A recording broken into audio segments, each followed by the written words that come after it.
Hello family. Welcome to Nice Scar Media Stories once again.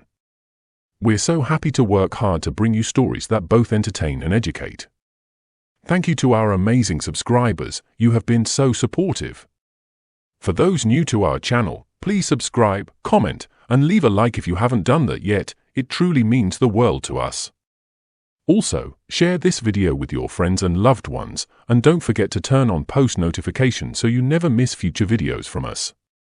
Now, sit back and relax as we explore the story of Sophia Reynolds, the controversial female athlete who broke records and became the story of the Nigerian University Games that year.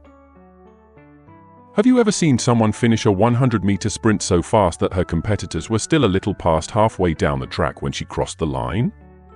Sophia Reynolds did. Some called her a bullet, a streak of light, a phenomenon. Sophia Reynolds didn't just run, she exploded off the starting line, her legs built for speed. By the time her competitors found their rhythm, Sophia was already halfway down the track, arms pumping, legs slicing through the air. Race after race, Sophia left the competition gasping in her wake. The Nigerian University Games board called her a prodigy. The media called her the next Olympic star. Her teammates called her magic legs. Sophia Reynolds had always been quick.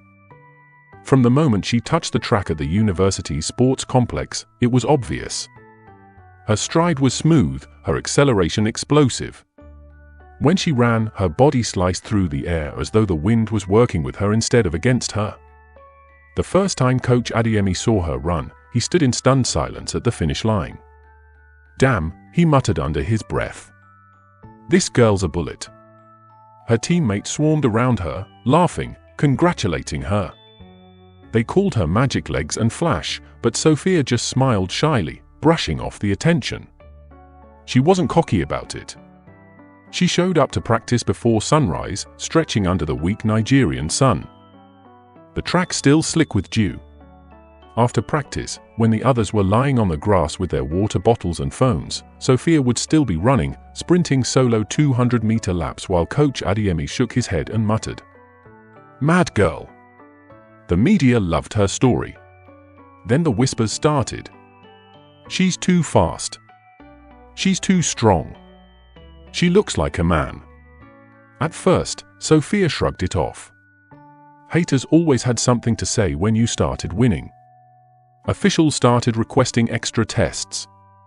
The athletic board ordered more dope screenings. She passed them all. Coach Adeyemi kept his faith in her.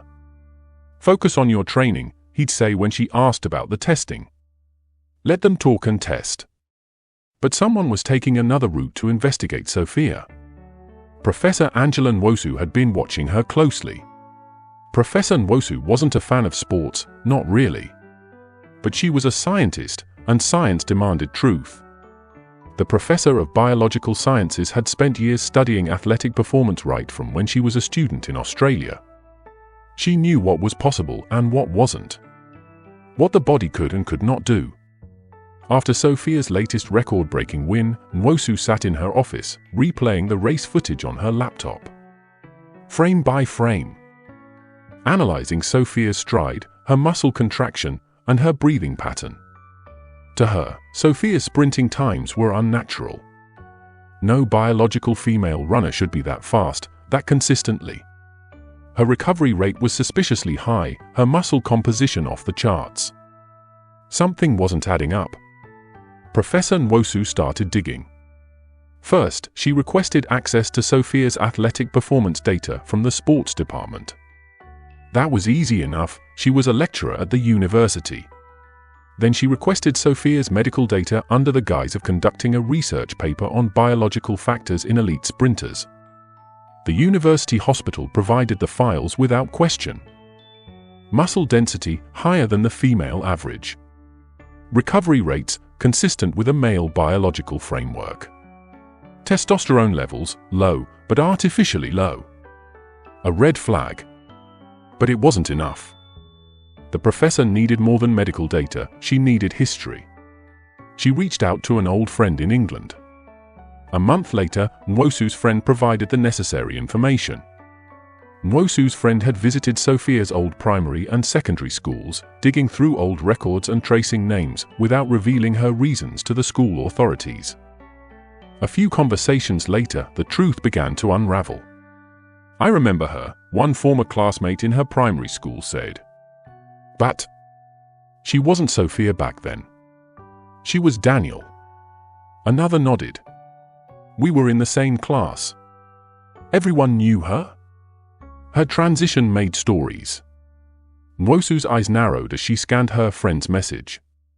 Sophia had transitioned at 15. After puberty. That explained the muscle density, the cardiovascular strength, the explosive power. Testosterone suppression could reduce some of that, but not all of it. The advantage would linger. She read through the Olympic Games Committee guidelines for trans athletes. It's summarized as follows. Trans women who transition after puberty retain significant biological advantages despite hormone therapy. Professor Nwosu sat back in her chair, breathing heavily. It wasn't hatred. It wasn't malice. It was science. It was discovery. The data didn't lie. Sophia wasn't a biological female. She filed a report with the University Athletic Board the next day. The language was clinical, detached. The athlete, Sophia Reynolds, possesses biological advantages inconsistent with female competitors. Not long, the headline exploded across the internet. Sophia Reynolds, built for speed or born with an unfair advantage. Sophia's success, hard work or male advantage. Sophia stared at the screen. Her heart hammered in her chest. You're a fraud. Cheater. You're not a real woman. Sophia's hands trembled as she scrolled through the messages. The University Athletic Board called her in for a meeting. They were polite, almost clinical. She accepted that she transitioned. It was not a big issue in the UK, she said. Sophia was 19 when she arrived in Nigeria, a place that felt both familiar and foreign. Her mother had grown up here, but Sophia had been born and raised in England. Her Jamaican father died when she was 6, leaving her and her mother alone in London. Allowing her to transition was a precious gift from a mother to her only child. Her mother, a proud Nigerian woman, had always wanted Sophia to understand her roots. You do your first degree in Nigeria and return to England, her mother had said. That will help you to know where we come from. Sophia hadn't argued.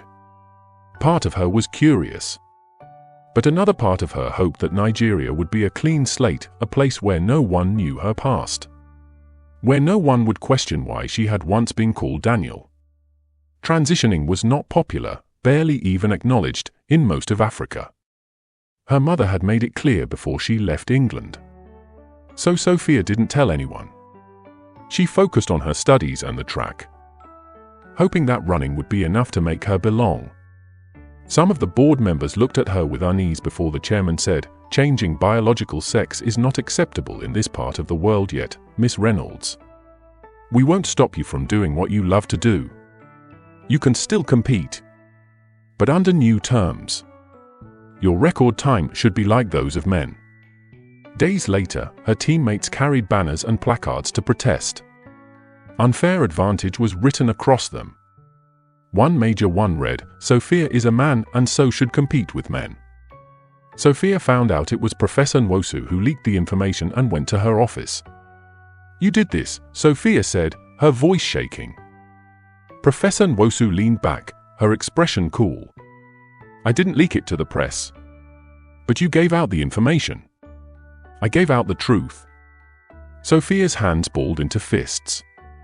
"You had no right. You transitioned after puberty," Nwosu said calmly.